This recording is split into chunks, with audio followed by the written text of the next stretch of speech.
guys, Wolfie here with the City of Final Fantasy Opera Omnia Global video for the 12th of September if you're in or near the US, but this is pretty much going to be the 13th of September 2019 either way, because it's really late night here in the where I'm at in the States. So because it's late, it's pretty much going to be the 13th of September due to the fact that it's kind of late and the fact that of when it's going to be posted is pretty much going to be the 13th of September, and we're going to be talking about Noctis today. So we have here the rework, his banner, the alternate concept to talk about, and my overall thoughts on all of this. So we're going to first talk about the limited time costume, and believe it or not, this is what it looks like right here. Look, he looks like someone who's fit to be a king, so to speak. So this is pretty much the end game Noctis for Final Fantasy 15, and it's available from now until the 4th of October at 1:59 a.m. UTC. UTC that is in or near the UK, for those of you wondering what this time zone is. And with every alternate costume, it is 9,000 gems. And I will reiterate this one last time. It is Japanese law that Global is indirectly following. I'm not going to say this anymore because it's a bit of a broken record. I mean, it's good enough to see, to have, the costumes sold separately, but it is law. Law is law, and I'm not going to get into my opinion on that part.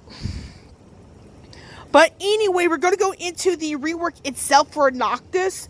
So for his Crystal Strength level 54 passive, which is all buff boost speed, in addition to the slight raise to speed with active buffs, it now raises the party's max bravery on a moderate level.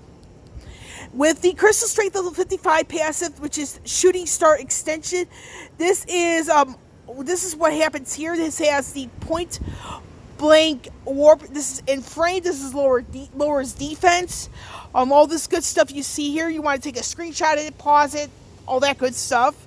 We're gonna go into the level 58 passive, buff attack speed, which already raises his speed a little bit with active buffs. Now it moderately raises his attack. And I'm just gonna go into the Crystal Strength level 60 passive ability, which is Death Drop extension. This is the rework version. Anything in red, you want to just pause the video, take a screenshot to look at it on your own time.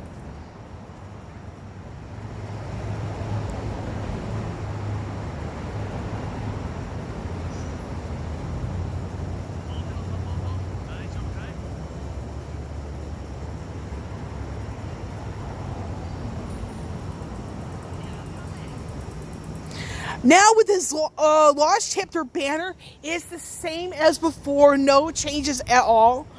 Like I said, I do want to point out that now with this Lost Chapter, you have to pay more careful attention to the rates, because each and every banner has everybody's 15 CP weapon in each banner for a chance to pull. So it's one of those, it's like you want to pull at your own risk, regardless of if you're planning on pulling or you're going to skip. So always keep in mind, it's everybody's 15 CP weapon that's in every single banner. And all that, as always, this is going to return the EX weapon for Noctis alongside the 15 and 35 CP weapons for Noctis, Irvine and Rem. Irvine and Rem being the synergy for this particular Lost Chapter. Always good stuff. And this is the Conjure Armiger, I think that's how you pronounce it. So this is basically what it is.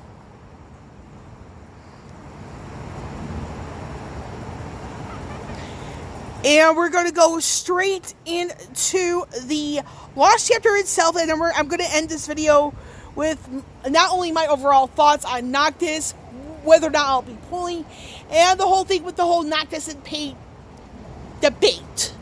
So with Noctis' Lost Chapter, this showcases, this unlocks his whole 70/70 awakening and his rework. And I do want to point out beforehand that not all Lost Chapters from this point forward gets a rework for the featured character, so keep that in mind.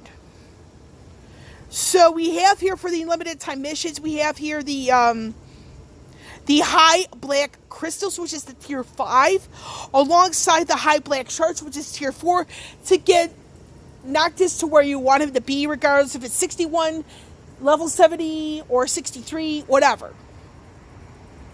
And of course, there is a treasure hunt inside the World of Illusions, an easy 350 gems. And of course, you have here, we're just going to go straight into the event mission details, I believe it is. So this is pretty much what's going on the normal mode. You get yourself a good amount of tier 4 shards. And then you notice here, and this is again with Alice, say you have here the tier 4 shards in the other synergy characters' colors, alongside the tier 5 shards for the featured character. All this good stuff. And of course, the treasure hunt inside the World of Illusions. So, what do I think about this? Well, for the banner itself, I am going to be passing on this. So it's a hard and difficult pass, but I have to pass on this one. Now, the reason why I'm passing is for a few reasons. First and foremost, Global is likely going to get the EX weapon shop sometime next month. It's likely, if it's not October, it could be November. And the first EX weapon shop is going to have the EX weapons for the 15 main protagonists. And I do want to point out here, with the first EX weapon shop, Cecil comes in there twice because there's Dark Knight Cecil and Paladin Cecil. So little FYI. And Noctis will be in that one because he is the protagonist from 15. Now, the second reason why I am skipping him is because I'm actually low on tickets. And I'm trying to do this whole thing where I use tickets first, then go into chance if necessary. I'm low on tickets. I really need to rebuild my ticket stash. 3, Noctis is not a favorite of mine, so should I really be pulling for somebody that's not a favorite of mine? No. It kind of makes the game a bit more boring to me and me only. And finally, I have other banners I'm going after. Censors 1, Fangs another, Ultimicia's a 3rd, Realms the 4th. So I'm saving up for 4 other banners down the line, and I want to make sure I'm ready for those 4. Now the whole thing with Noctis and Paine. Everybody's kind of figuring this whole thing out. Some people are saying Noctis is so good. Here's the thing I need to point out. With Noctis, he lacks overflow on his EX ability in EX form. Now, he does get some overflow, but he has to have his EX and EX plus form in order to do so. Noctis will not get the EX plus form for some time. And the reason why I kind of say it like that is because Noctis recently got his EX plus on JP a couple of months ago. And the thing is with Noctis is that he is pure single target. The one big advantage he has over Paine is the term manipulation. And the fact that he does a lot of stuff for the party in that regard. Now the thing is with Paine, what she actually has over him is that, yes, she lacks a rework on JP. However, that's also a blessing in disguise, because we don't know what's going to come out for Paine's rework. And what I have here for my Paine on Global right now, I've actually nailed that 99,999. Yeah, the 5 9s on the screen, and I'm actually going above that number, 99,999.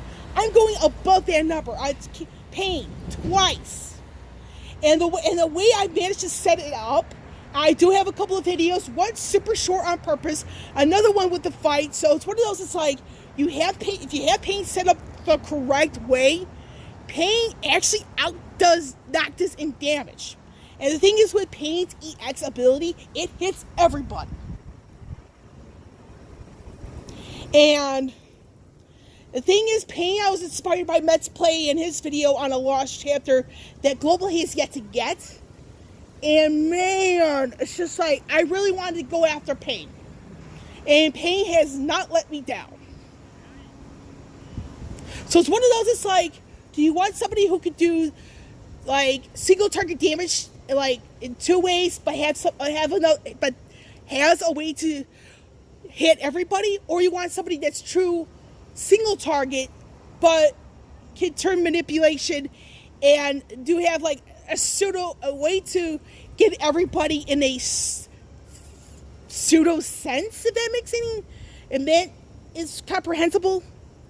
But the whole thing is with Noctis and Paine is that you got 2 characters, they're really good at what they do in their own right. So it's a matter of Noctis or Paine, and that's something I cannot answer for anybody. It's entirely up to you if you want to go after Noctis and skip Paine, and it's okay if you go after Paine and skip Noctis. But the thing is with Noctis, he is a very excellent character to pull if you're brand new to the game. And the whole thing is like, when it comes to DPS units, they're the easiest to replace in the game due to how common they are.